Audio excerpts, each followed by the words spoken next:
Sabe aquela ansiedade que bate no domingo à noite? Aquela que rouba o nosso descanso? Pois é, um sentimento que muita gente conhece bem.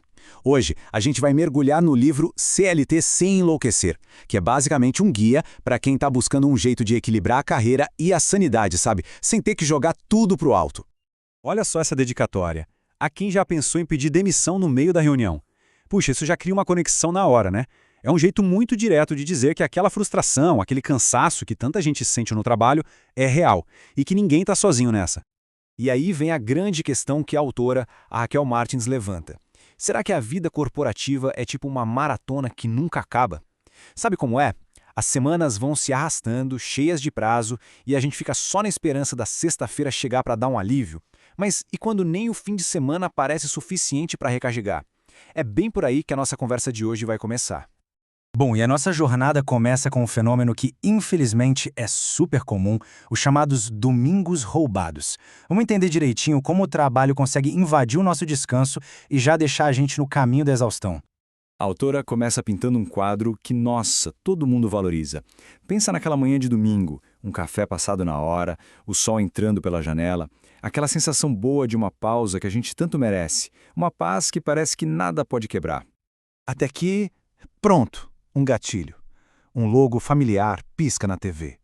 Pode ser uma propaganda, uma vinheta da empresa, e de repente aquele lembrete do mundo corporativo invade o nosso espaço sagrado, o nosso descanso.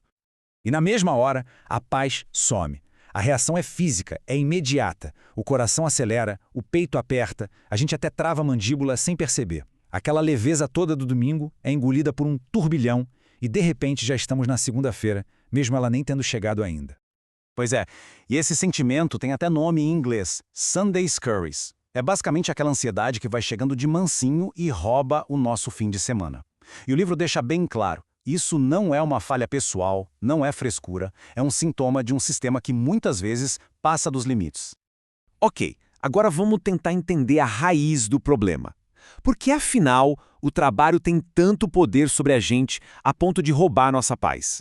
A resposta, segundo o livro, está no jeito que a gente acaba misturando a nossa identidade com a nossa profissão. E essa pergunta do livro é daquelas que batem fundo. Se o emprego sumisse amanhã, o que sobraria? É forte, né? A autora conta a própria experiência. Depois de ser demitida após anos se dedicando, ela se sentiu um vazio total. Ela simplesmente não sabia quem era sem aquele crachá. A carreira tinha virado o sobrenome dela.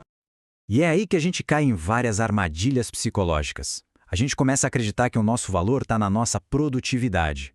A gente funde quem a gente é com o nosso cargo. Fica viciado em receber elogio e aprovação e cria aquela ilusão de que tem controle sobre tudo. Qualquer erro vira uma falha pessoal e a autoestima fica refém do que a gente entrega e não de quem a gente é. É o que o livro chama de armadilha da validação externa. É aquele ciclo perigoso onde a nossa autoestima fica dependendo totalmente da aprovação dos outros, sabe, do chefe, dos colegas. Isso vira uma busca sem fim por elogios. O livro até conta o caso do Marcos, que se um projeto dele não era super aplaudido, a autoestima dele ia lá pro chão. É um ciclo que cansa, e muito. Tá, mas então, como é que a gente quebra esse ciclo? O livro busca uma resposta num lugar bem interessante e numa filosofia super antiga, o estoicismo. Ele nos ensina a olhar para esse problema de um jeito totalmente diferente. E essa citação do Marco Aurélio resume tudo de forma genial. Basicamente, não são as coisas que acontecem que nos abalam, mas o que a gente pensa sobre elas. Ou seja, o problema não é a reunião em si na segunda-feira, mas toda a ansiedade que a gente projeta nela desde domingo. E essa interpretação, a gente tem o poder de mudar. E a chave para isso é bem simples na teoria.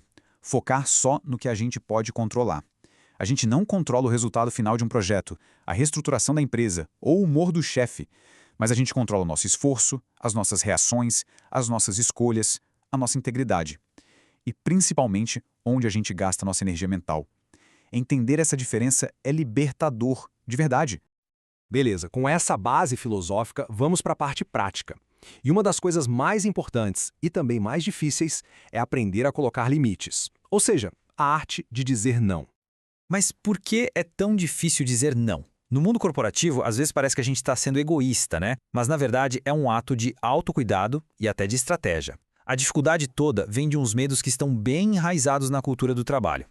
A gente fala sim querendo dizer não por medo. Medo de decepcionar, Medo de parecer sem compromisso, de parecer preguiçoso, medo de perder uma chance de crescer ou simplesmente medo de criar um conflito. Mas o livro traz um lembrete importante. Cada sim que a gente dá para algo que não é prioridade é um não para o que realmente importa, para a nossa saúde, para o nosso tempo, para as nossas verdadeiras prioridades. Então, como dizer não do jeito certo, o livro dá umas dicas bem espertas. Tem o não estratégico. A gente recusa, mas já oferece uma alternativa, tipo, olha, agora eu não consigo, mas posso te ajudar com isso na semana que vem. Tem também o não explicativo, que mostra o impacto. Se eu pegar mais isso agora, a qualidade dos meus outros projetos vai cair.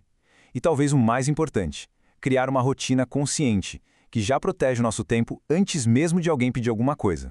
Bom, e a gente vai chegando no final da nossa análise, onde todas essas ideias se juntam para formar uma perspectiva totalmente nova. A ideia aqui não é largar a carreira, mas sim dar um novo significado para ela. E a mensagem final é talvez a mais poderosa de todas. O trabalho deve ser um meio para a gente ter uma vida com significado, e não o significado da vida em si. Ele é uma parte importante, claro, mas não é a vida inteira.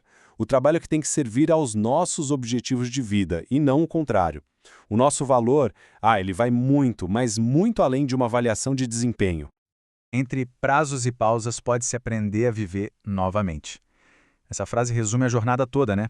Viver não é ignorar os prazos, mas é aprender a achar as pausas, a respirar, a se reconectar com quem a gente é no meio da correria. No fim das contas, é sobre voltar a gostar dos domingos. E a gente termina com aquela mesma pergunta do começo, que é onde a reflexão mais profunda começa.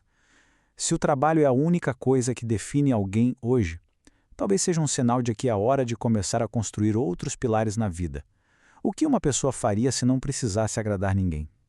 Fica aí a reflexão.